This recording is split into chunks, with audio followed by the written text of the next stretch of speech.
The ship came out of faster-than-light travel with a soft hum, and the planet filled the viewport like a jewel made of gold and violet light. Zorath Prime, the capital world of the Zorai Empire. 900 star systems answered to this single world, and every species in the galaxy knew its name. Danny Cole stood near the back of the observation deck and watched the planet grow larger. He wore a plain gray uniform with no medals, no ribbons, and no rank beyond a small assignment patch on his shoulder that read Security Attaché. He was average height, lean, with short brown hair and a face that most people forgot 5 minutes after meeting him. There was nothing about Danny Cole that demanded attention, and that was exactly how he wanted it. Captain Laura Bennett stood near the front of the deck, briefing the diplomatic team one last time. She was a tall woman with sharp eyes and a calm voice that never wavered. She spoke about protocol, cultural expectations, and the importance of restraint. Earth had only recently been granted provisional membership in the Galactic Concord, a fragile alliance of alien civilizations. And this trip to the Zorai Festival of Supremacy was meant to strengthen that bond. "We are guests," Bennett said firmly. "We smile, we observe, and we do not rise to any provocation. Is that understood?" Everyone nodded. Danny said nothing. He already knew. Ambassador Greg Holloway adjusted his collar and reviewed his notes on a small datapad. He was a patient man, silver-haired and soft-spoken, the kind of diplomat who believed that wars could be prevented with the right words at the right time. He had spent 2 years negotiating Earth's place in the Concord, and everything depended on this visit going smoothly. Sam Wynn, a petty officer and Danny's closest friend, leaned against the wall beside him and whispered, "You ever seen a Zorai in person?" Danny shook his head.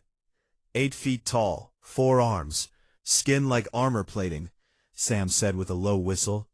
"And they think we're basically house pets." Danny gave a small nod, but said nothing else. Sam was used to that. Danny had always been quiet, not shy, not nervous, just quiet in the way that deep water is quiet. The shuttle descended through golden clouds and landed on a platform carved from black stone. The air outside was warm and smelled faintly of metal and strange flowers. A delegation of Zorai officials waited for them at the base of a massive stairway that led up to the royal palace. The Zorai, or everything Sam had described, and more.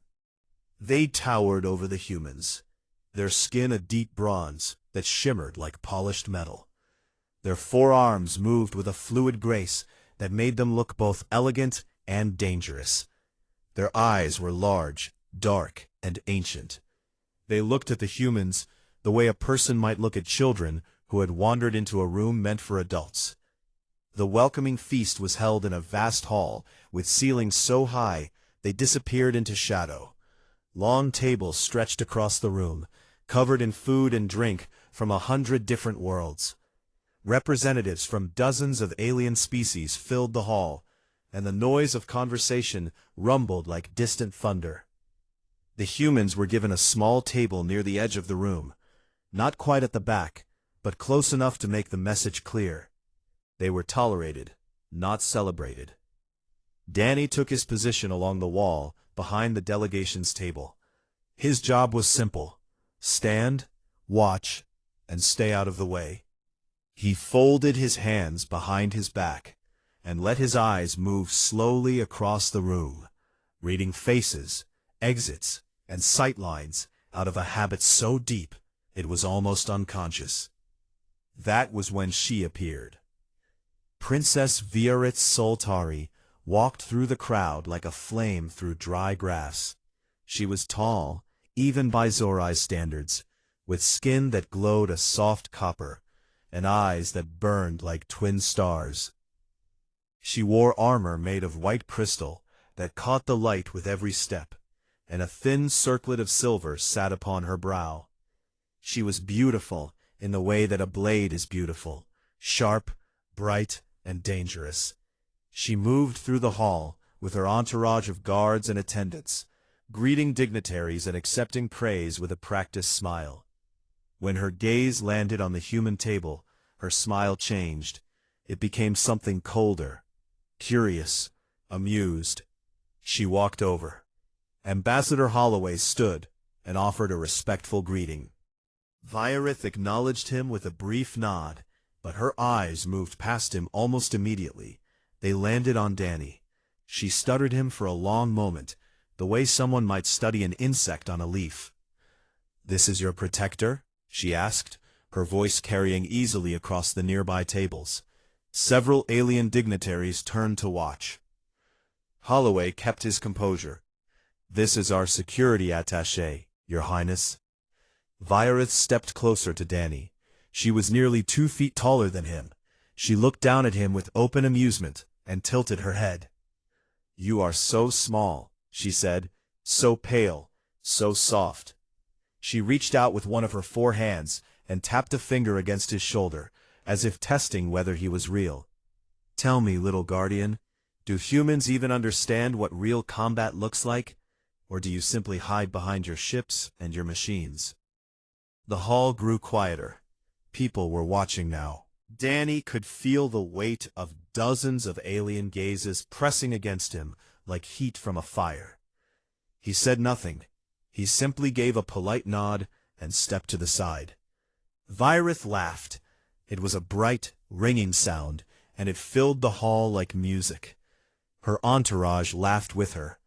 Several dignitaries at nearby tables chuckled into their drinks. "You see?" Virith said, turning to address the room with a wide gesture of all 4 arms.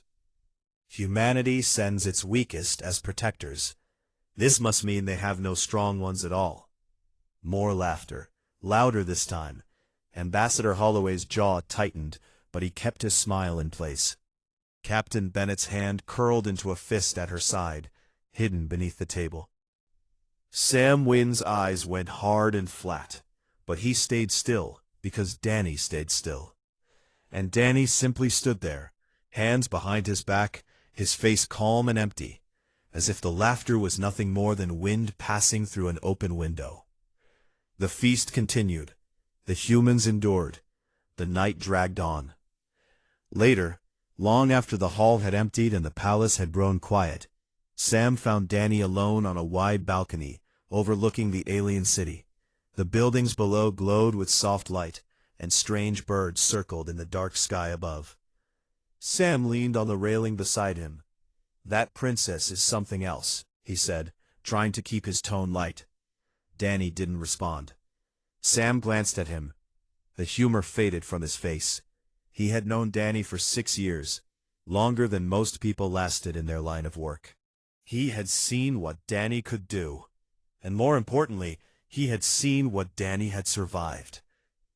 "They don't know, do they?" Sam said quietly. Danny stared out at the alien city. The lights reflected in his eyes like distant fires. "No," he said, "and it's better that way." Sam didn't argue. He just stood there beside his friend in the silence, because sometimes silence was the only honest thing left. Danny closed his eyes, and for a moment he was somewhere else. A place made of smoke and ruin. A shattered fortress under a burning sky. The banners of a fallen empire scattered in the ash around his boots. His hands trembling, not from fear, from what he had done. He opened his eyes. The memory faded. The alien stars blinked above him, cold and unfamiliar. Tomorrow would bring more smiles, more insults, more careful diplomacy. Danny would stand at his post, quiet and forgettable, and the galaxy would go on believing that humans were nothing special. But Danny Cole knew something that Princess Virith and her empire did not. Some truths are kept quiet, not because they are weak, but because they are terrifying. The next 3 days passed slowly for the human delegation. The Festival of Supremacy was a grand celebration of military power, and every corner of Zorath Prime was filled with displays of strength. Warriors from a dozen alien species demonstrated their combat skills in public squares. warships flew in formation over the Golden City. Weapons that could crack moons were paraded through the streets like treasures. And through all of it, the humans watched from the edges, tolerated but never respected. Danny kept to his routine. He stood behind the delegation during official events, walked the perimeter during meals, and disappeared into the background whenever the attention of the room shifted elsewhere. He ate little, spoke less, and watched everything.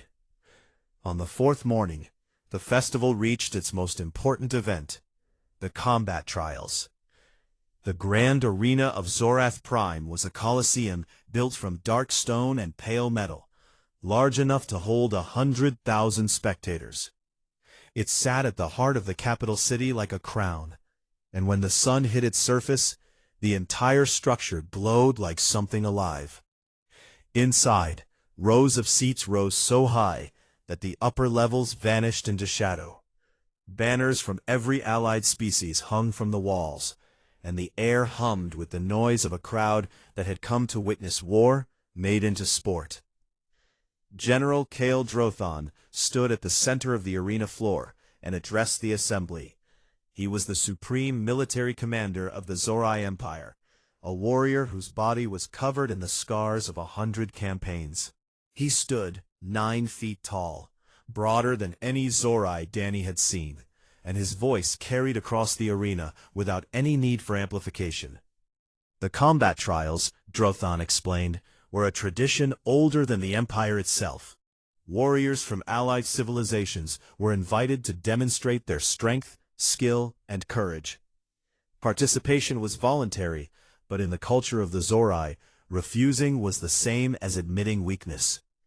Every species that wished to be taken seriously in the Concord sent a champion. When Drothon finished his speech, he turned his gaze toward the section where the human delegation sat. "The representatives of Earth are welcome to put forward a champion," he said. His tone was neutral, but his eyes said something else entirely. They said he already knew the answer. Ambassador Holloway shifted in his seat. He leaned toward Captain Bennett and whispered, "We should decline gracefully.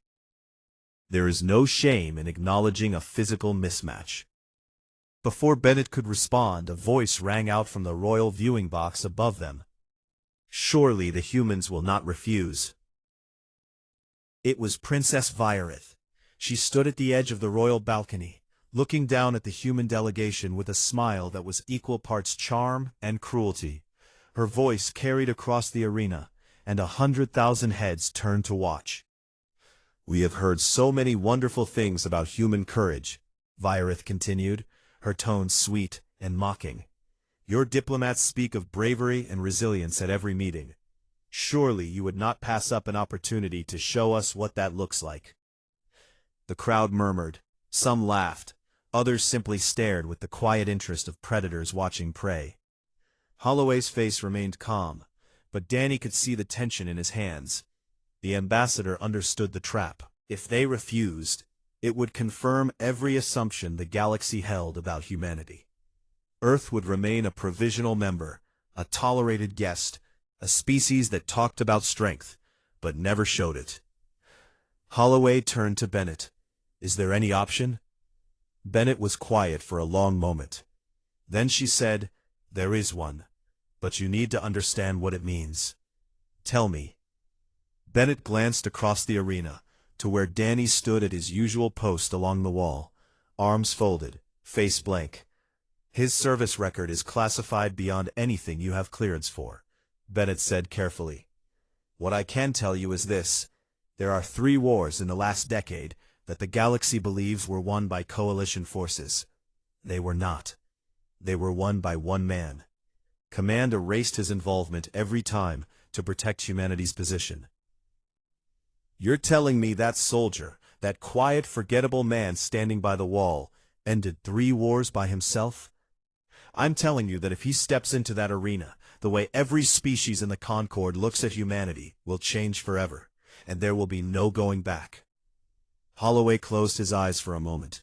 He thought about the years of careful diplomacy, the compromises, the polite smiles while aliens looked at humans like they were nothing. Then he opened his eyes and nodded. "Ask him." Bennett walked across the arena floor to where Danny stood. Sam watched her approach and immediately straightened up, sensing that something had shifted. Bennett stopped in front of Danny and looked him in the eye. She didn't explain. She didn't persuade. She simply said, "They need a champion." "I'm asking you." Danny looked past her at the massive arena, at the thousands of alien faces staring down from the stands, at the HFY warriors in their gleaming armor, at the princess in her crystal crown watching from above. He was quiet for a long time. Long enough that Sam began to worry. Then Danny said, "I'll do it." Not with pride, not with anger. He said it the way a man agrees to carry a heavy load because no one else can. Bennett nodded once and walked back to Holloway. Within minutes the announcement was made. Earth would put forward a champion. The name Danny Cole was entered into the registry. When Danny walked into the registration hall, the reaction was immediate. The alien warriors who had gathered there looked at him and saw exactly what everyone always saw: a small, plain, unremarkable human in a gray uniform with no decorations. One Vrelian warrior, a massive reptilian creature with 6 limbs and scales like black iron, snorted and turned away as if the human wasn't worth the effort of looking at. In the royal viewing box, Virith leaned toward one of her attendants and whispered something that made them both laugh. She settled back into her seat with a look of delighted anticipation, like someone who had just been promised the most entertaining show of the festival. Down in the staging area beneath the arena, Danny stood alone in the shadow of the entrance tunnel. The roar of the crowd echoed down the stone corridor, like the voice of some enormous beast. The air was cool and smelled of dust and old stone, and something else, something sharp and electric, like the memory of violence. Sam appeared beside him. He didn't ask if Danny was sure. He already knew. Instead, Sam reached into his jacket and pulled out a small, battered combat knife. The blade was short and dark and sharp enough to split a hair. It was the oldest thing Danny owned, and it had been with him through every mission, every war, every impossible night. Sam held it out. "Bring it back clean," he said. Danny took the knife and turned it slowly in his hand. The weight of it was familiar, like the hand of an old friend. He almost smiled. Almost. Then the gates at the end of the tunnel began to open, and golden light poured in, and the sound of 100,000 voices crashed over him like a wave. Danny Cole tightened his grip on the knife, stepped forward into the light, and walked toward the arena floor, where the warriors of a dozen mighty civilizations were waiting to break him. They had no idea what was coming. The arena floor was a circle of packed sand, surrounded by walls of dark stone that rose 30 feet before the first row of seats began. Above those walls, the crowd stretched upward like a living mountain. 100,000 voices talked and shouted and roared, and the sound of it pressed down on the arena floor like the weight of an ocean. 12 warriors stood in the staging line. Danny was the smallest by a wide margin. The Vrelian, with the black scales, stood to his left, nearly 7 feet tall and built like a siege engine. To his right stood a Korvathi blade dancer, a slender 4-armed creature with silver skin and eyes like polished glass. Beyond them were warriors from species Danny had only read about in classified briefings, species that built empires on the bones of their enemies and measured worth in the blood of the defeated. And at the far end of the line stood Torvon. He had won the festival combat trials 3 years in a row, and he looked like something carved from war itself.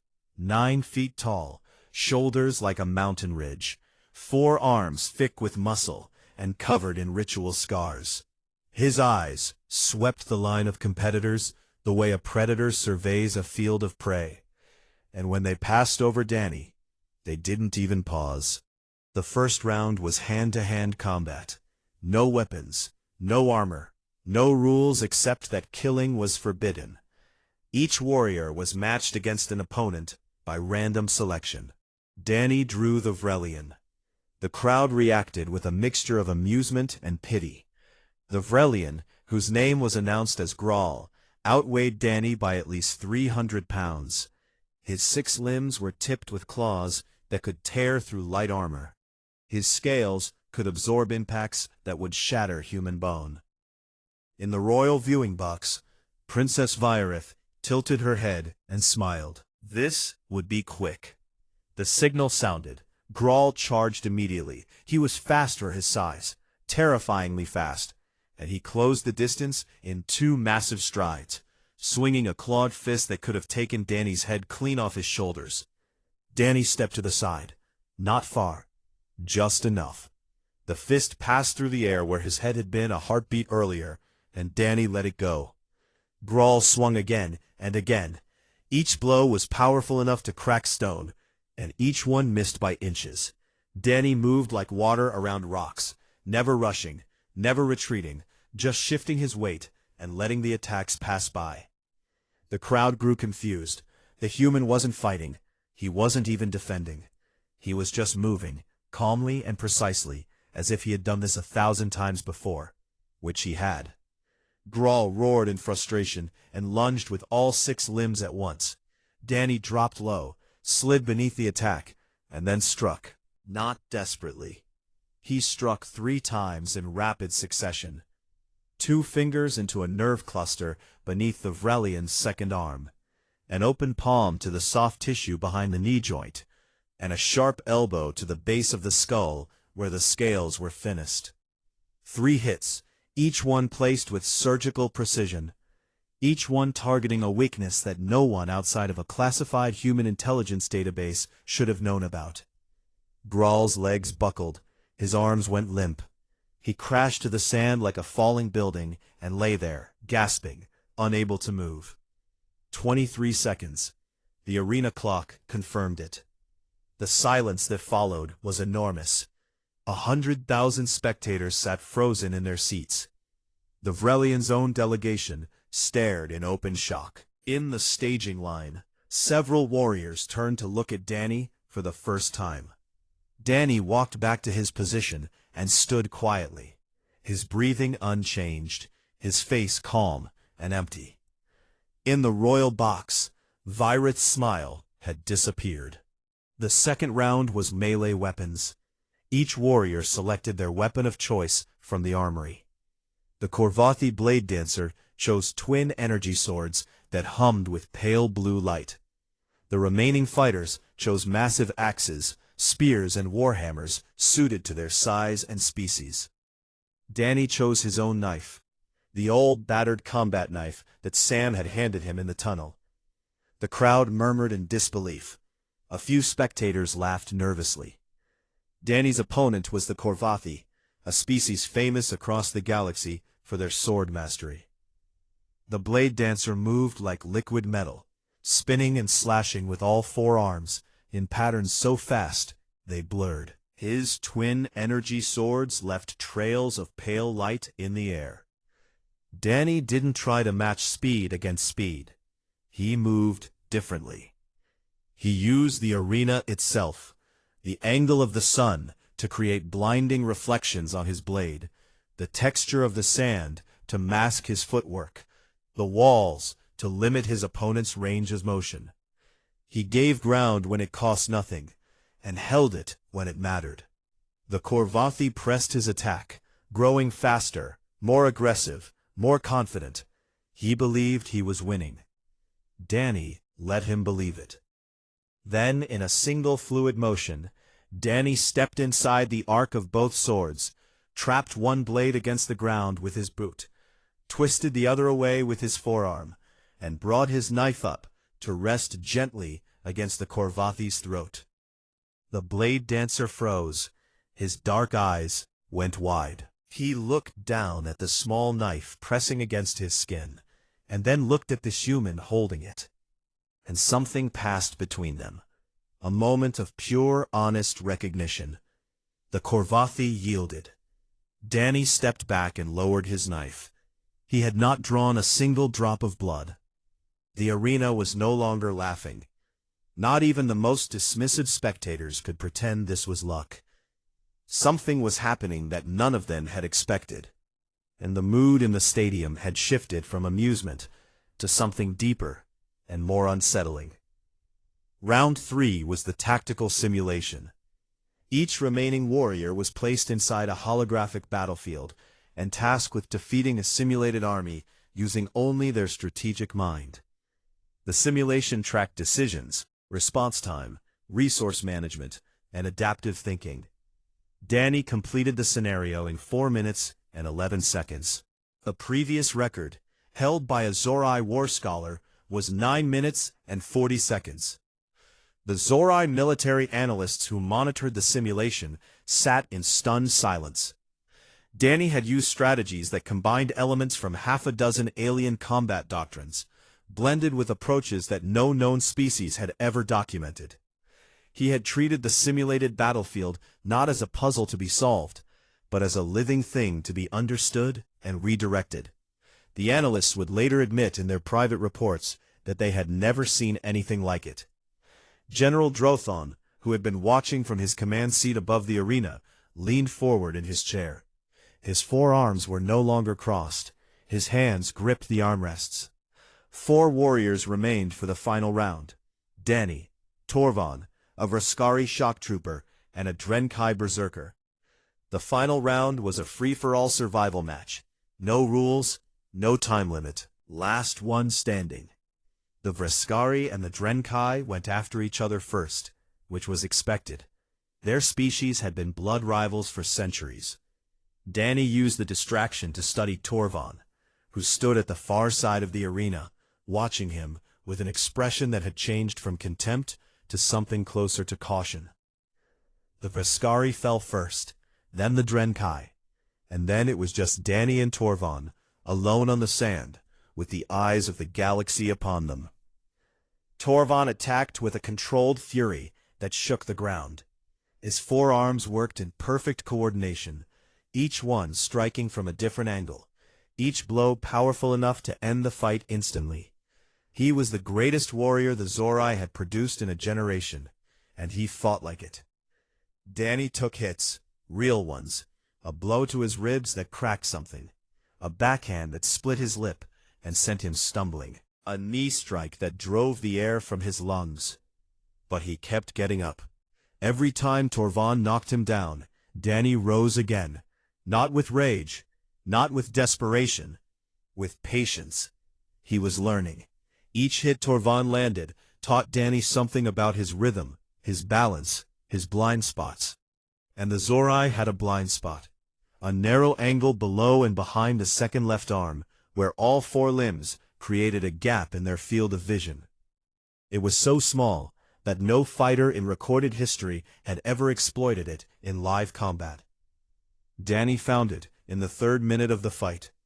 He feinted left, drew 2 of Torvon's arms into a committed block, rolled beneath the 3rd, and struck from the blind angle with a force that buckled the great warrior's leg. Torvon staggered. Danny hit him again, precisely in the nerve junction of the inner elbow. Danny swept his legs and brought him crashing to the sand. And before Torvon could recover, Danny was on top of him, forearm across the throat, knee pinning the upper arms. It was over. The arena was silent. Completely, utterly silent. 100,000 beings held their breath at the same moment. Danny released Torvon and stood. He was bleeding from his lip and his side. His knuckles were raw. He swayed slightly on his feet. He did not raise his fists. He did not shout. He did not celebrate. He simply turned and walked toward the exit tunnel, leaving the sand stained with his blood and the silence pressing down on the arena like a held breath that no one knew how to release.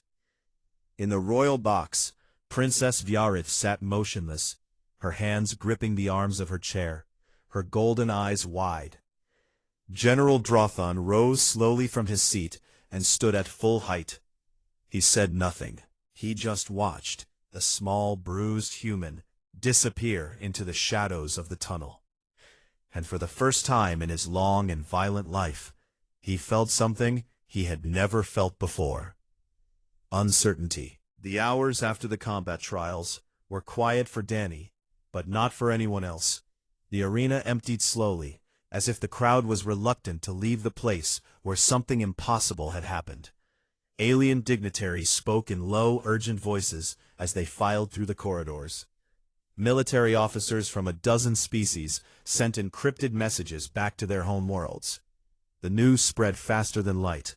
A human, an unknown human in a plain gray uniform, had defeated every warrior in the Zorath combat trials, including their unbeaten champion, and no one knew who he was. General Kale Drothon returned to his private war room deep beneath the royal palace. It was a cold, stone chamber lined with tactical screens and holographic maps of 1,000 conquered worlds. Drothon had spent his entire adult life in rooms like this, planning campaigns, breaking sieges, and dismantling enemies. He was not a man who was easily shaken. But he could not stop thinking about the human. It was not the victory itself that disturbed him. Drothon had seen great fighters before. He had watched warriors perform feats that seemed to defy the limits of their species. What disturbed him was the way the human had done it. The calm, the patience, the way he had absorbed punishment without panic, and studied his opponent like a scientist examining a specimen. That was not the behavior of a gifted amateur or a lucky soldier. That was the behavior of a weapon. Drothon activated his intelligence network. He contacted assets embedded in human space, traded favors with information brokers on 3 neutral stations, and pulled every string he had built over 40 years of military intelligence work. He wanted one thing: the complete, unedited service record of Danny Cole. What came back, piece by piece over the next several hours, changed everything. The first file concerned the Helvan Dominion conflict. 7 years ago, the Helvan Dominion, a militaristic empire spanning 60 star systems, had launched a campaign of expansion that threatened the entire western arm of the galaxy. 12 allied species had formed a coalition to stop them. The war dragged on for a decade. Billions died. The coalition was failing. Then, over the course of 11 weeks, the Helvan military command structure collapsed from within. Key leaders were eliminated. Supply lines were severed. Communications were scrambled. Fortress worlds that had held for years fell in days. The official record credited a combined coalition offensive for the victory. The classified record told a different story. A single human operative had been inserted behind enemy lines, alone. No support, no extraction plan. He had infiltrated the highest levels of the Helvan command, identified every structural weakness, and systematically dismantled their entire war machine from the inside. The operative's name was Danny Cole. Drothon read the file twice. Then he opened the second one. The Pale Reach Rebellion. 4 years ago, a separatist faction in the Pale Reach sector had seized control of a dozen mining worlds and threatened to destabilize the galactic economy. 3 species sent fleets. None could break through the rebellion's defenses. A single operative was deployed. Within 6 weeks, the rebellion's leadership turned on each other. Their alliances fractured, and their military capacity crumbled. The official report credited internal divisions. The operative was Danny Cole. The third file was the one that made Drothon set down his datapad and stare at the wall in silence for a long time. The siege of the Corthane Stellar Fortress. 2 years ago, the Corthane Fortress was a military installation built into the core of a dead star. It was considered the most impregnable structure in the known galaxy. An entire alliance had tried to breach it for 8 months and failed. Military scholars wrote papers arguing that the fortress could not be taken by any known force. Danny Cole took it in 9 days, alone. The details of how he did it were so heavily redacted that even Drothon's best analysts could only piece together fragments. But the fragments were enough. The fortress fell, the war ended, and once again, Human High Command erased every trace of Danny's involvement and credited Allied forces with the victory. Drothon brought the files to the Zorai Emperor in a private session of the War Council. The Emperor was an ancient figure, nearly 12 feet tall, with skin like darkened bronze, and eyes that had seen centuries of war and peace. He sat on a throne, carved from the bones of a creature that no longer existed, and listened without interruption as Drothon laid out the evidence. When the general finished, the chamber was silent. "Why?" the Emperor asked. His voice was deep and slow, like stone grinding against stone. Why would humanity hide such a warrior? Drothon had been asking himself the same question. The answer he had arrived at was the one that frightened him most. "Because he is not their best," Drothon said. "He is simply the one they were willing to let us see." The Emperor considered this for a long time. The implications filled the room like smoke. That evening, while the War Council deliberated behind closed doors, Princess Viorith went looking for Danny.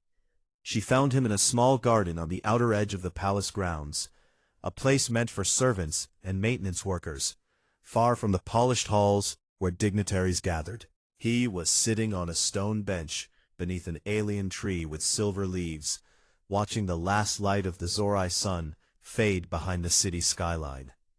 He looked up when she approached. If he was surprised to see her, he didn't show it. Viorith stood a few feet away. She was not wearing her crystal armor or her royal circlet. Without them, she looked younger, less like a princess and more like a person carrying something heavy that she didn't know how to set down. "I watched the trials," she said. "I know," Danny replied. A silence stretched between them. The silver leaves rustled overhead. "I came to understand something," she said carefully. Her voice was different now. The sharpness was gone, replaced by something more honest and less certain. "At the feast, when I spoke to you the way I did, you could have said something. You could have told me who you were. Would it have mattered? It might have stopped me from making a fool of myself. Maybe. But it wouldn't have changed anything real." Viorith frowned. "What do you mean?" Danny leaned back on the bench and looked up at the darkening sky. "If I had told you I was dangerous, you would have either laughed at me or been afraid of me. Neither one would have been honest. The only way for you to see the truth was for me to show it. And even then, the truth isn't what happened in the arena." "Then what is the truth?" Danny was quiet for a moment. "The truth is that strength isn't something you show off at festivals. It's something you carry. Every day. Whether anyone sees it or not." Viorith studied him. She was trained in reading people. It was part of her royal education. But Danny was difficult to read. Not because he was hiding something, but because what he carried was so deep that it didn't reach the surface. "What did it cost you?" she asked softly. "All of it. The wars, the missions, the things they erased from the records." Danny's expression didn't change, but something shifted behind his eyes. A shadow, a weight. "Everything," he said. He said it simply, the way someone states a fact that is too large for emotion. And in that single word, Viorith heard something she had never heard from any warrior she had ever known. Not pride, not bitterness, not anger. Grief. She stood there for a long time, looking at this small, quiet human who had broken mighty realms and asked for nothing in return. And she understood for the first time that strength and suffering were not opposites. They were the same thing, viewed from different sides. She did not apologize. Her pride was still too strong for that. But when she turned to leave, she paused and said, "I will not forget what I saw today." Danny nodded. "That's enough." She left. The garden grew dark. The silver leaves whispered above him. An hour later, General Drothan came. The old warrior walked into the garden alone, without guards or attendants.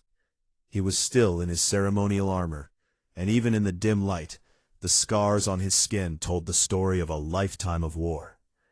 He stopped in front of Danny and looked down at him. Danny looked back. Neither of them spoke for a long moment. Then Drothan did something that no one in the Zorai Empire would have believed if they had not seen it with their own eyes. He drew himself to his full height, pressed his 4 fists against his chest in the ancient Zorai salute of the highest honor, a gesture reserved only for warriors who had proven themselves beyond all question, and held it. He straightened his plain gray uniform, met the general's eyes, and returned the salute in the human fashion, a simple, steady hand raised to the brow.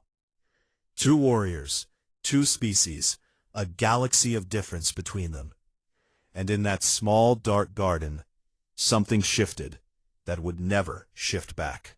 The closing ceremony of the Festival of Supremacy had been held every year for 4,000 years, and in all that time, the ritual had never changed. The Zorai Emperor would address the assembly, honor the champions of the trials, reaffirm the strength of the empire, and send the gathered dignitaries home with a reminder of who ruled the strongest civilization in the galaxy. This year, the ritual changed. The great ceremonial hall was even more crowded than it had been on the first night. Every seat was filled. Dignitaries who had planned to leave early had canceled their departures. Representatives from species that had sent only minor officials were now scrambling to get their ambassadors to Zorath Prime. Something had happened at the festival that no one had predicted, and everyone wanted to be present for what came next. Danny stood with the human delegation near the front of the hall. Captain Bennett had insisted on a better position this time, and to everyone's surprise, the Zorai had agreed without argument. The humans were no longer seated at the edge of the room. They were placed in the second row, directly behind the senior allied delegations.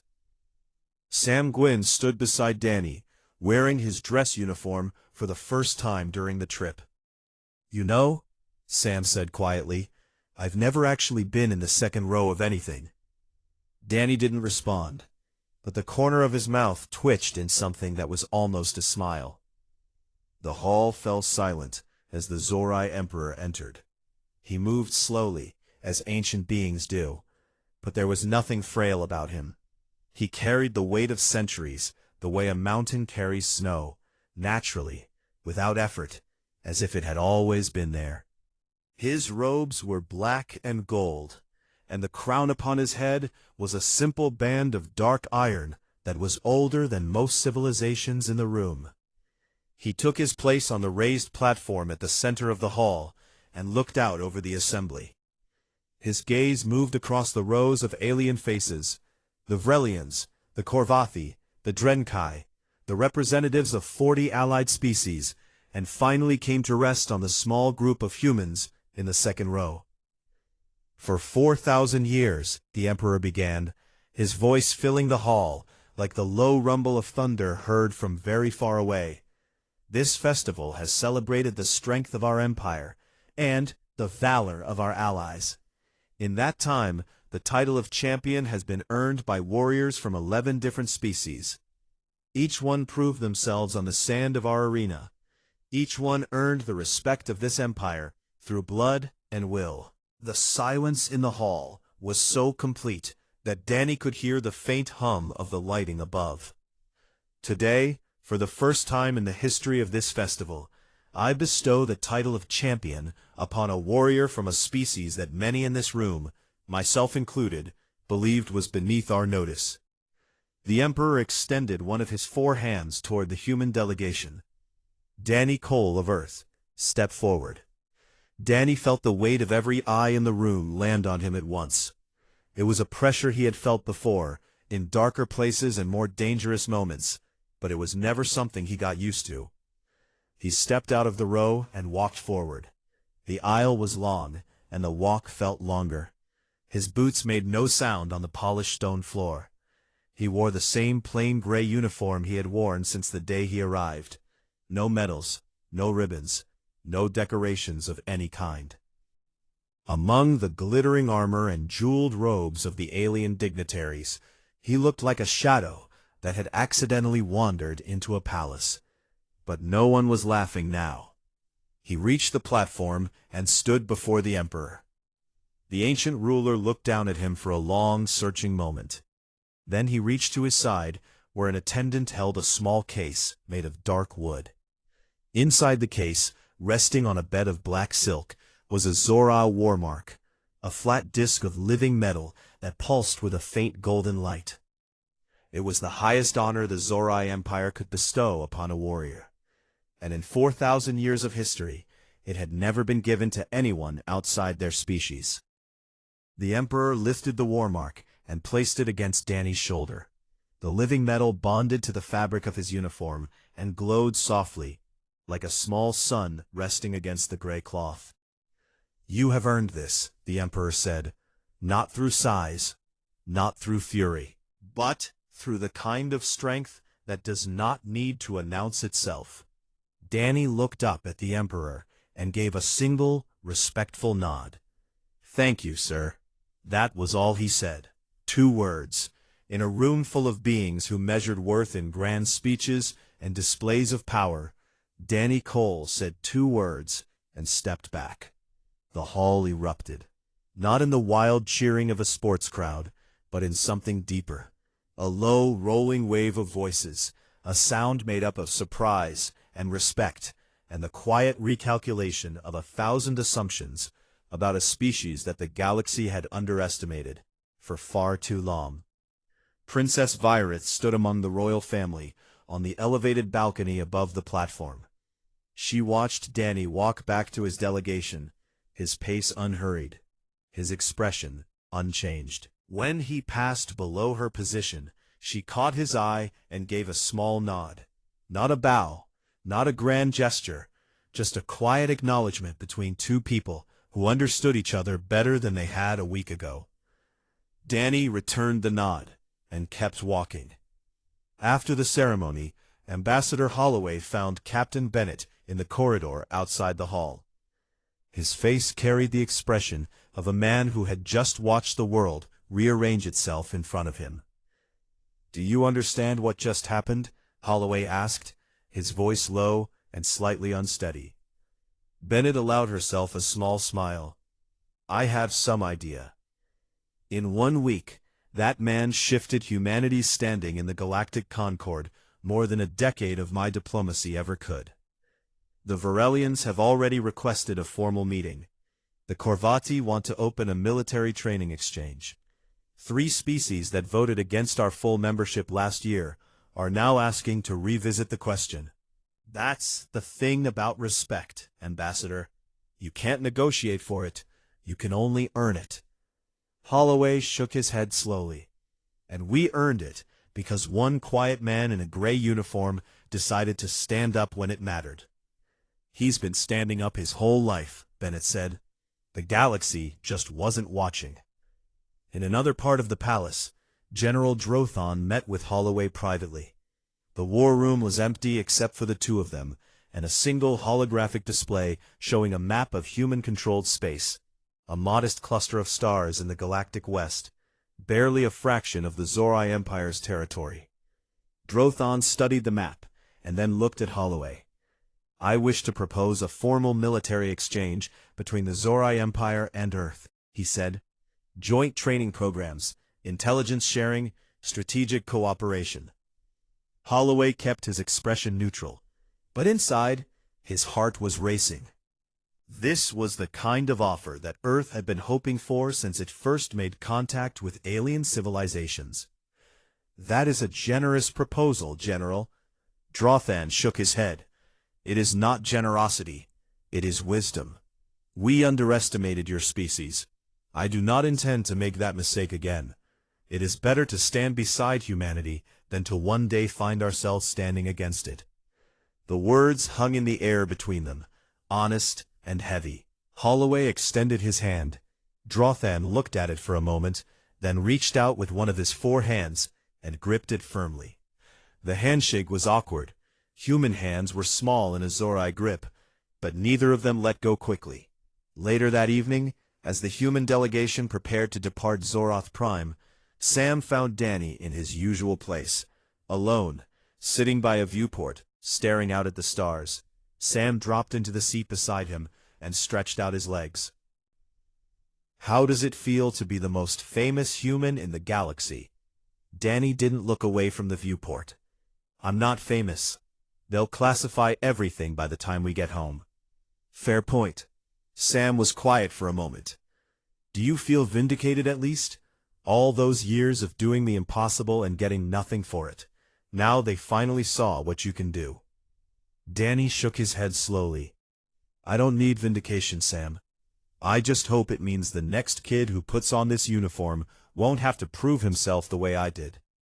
I hope they walk into a room full of aliens and get treated like they belong, not because of what they can destroy, but because someone before them already showed the galaxy that humans are worth respecting.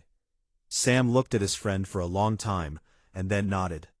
That's a good reason. She looked at Danny with an expression that was equal parts pride and something gentler, the look of someone who understood what a thing had cost and respected the person who had paid the price. Command wants to debrief you when we get back, she said, and they're talking about a promotion. Lieutenant Commander. Danny shook his head. No promotion. I'll do the debrief. Bennett didn't push. She had known him long enough to understand that Danny Cole did not want rank or recognition. He wanted to do his job, protect his people, and be left alone with whatever peace he could find. You did good, Danny, she said simply. She turned and walked away. Sam patted Danny on the shoulder, stood up, and followed her out, leaving Danny alone with the stars. The ship hummed softly around him as it prepared for the jump back to human space. The lights of Zorath Prime were shrinking in the viewport, becoming just another point of light among billions. Danny sat there for a while. Then he stood and walked to his quarters, a small plain room with a bunk, a desk, and a single metal locker bolted to the wall. He opened the locker. Inside, arranged in a neat row on a shelf he had built himself, were the tokens of his career. A Helvan command sigil, cracked and burned. A Pale Reach Rebellion coin, bent nearly in half. A fragment of Corthane fortress plating, still faintly warm to the touch after 2 years. Each one was a memory. Each one was a world that had fallen, a war that had ended, and a piece of himself that he had left behind in the ashes. He took the HFY War mark from his shoulder and placed it carefully at the end of the row, beside the others. The living metal pulsed softly in the dim light of his quarters, golden and warm. Danny looked at the collection for a long moment. Then he closed the locker, sat on the edge of his bunk, and let out a slow breath. The ship jumped to faster-than-light speed. The stars stretched into lines outside his viewport and then vanished into white. For the first time, in longer than he could remember, Danny Cole closed his eyes and allowed himself to rest. Not because the war was over. It was never truly over for men like him. But because today, for once, the silence that followed him everywhere felt less like loneliness and more like peace.